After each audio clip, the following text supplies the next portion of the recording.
Hi guys, কি খবৰ আপোনালোকৰ?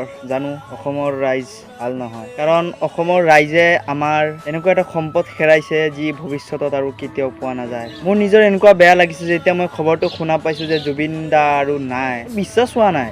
নিস্তব্ধ গোটেই অসমবাসী ৰাইজ, স্বৰ্গত যাতে আল্লাহ ভগৱান যাতে তেওঁক স্বৰ্গত জেগা দিয়ে, তেওঁ যাতে স্বৰ্গত স্থান পায় তাৰেই কামনা কৰোঁ। এতিয়া আৰু কিনো ক'ম, যি ভাবিছিলোঁ, যি সপোন আছিলে, সপোন চব সপোনেই ৰৈ গ'ল।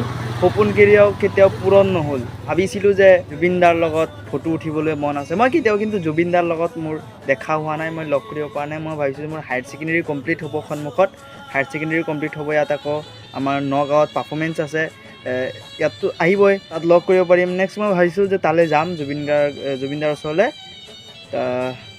মানে সপোন আছিলে যে মিলিম বুলি, বাট সপোনটো পূৰাই নহ'ল। মানে ক'বলৈ ভাষা নাই আৰু এনেকুৱা বহুত বেয়া লাগিছে। মই যেতিয়া প্ৰথম শুনিছোঁ না, মোৰ বিশ্বাস হোৱা নাই যে কি কথা কৈ আছে।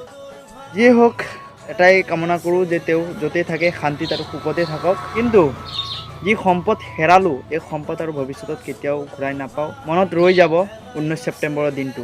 আৰু মোৰ মতে 19 ছেপ্টেম্বৰৰ দিনটো জুবিন গাৰ্গ দিৱস হিচাপে পালন কৰিব লাগে।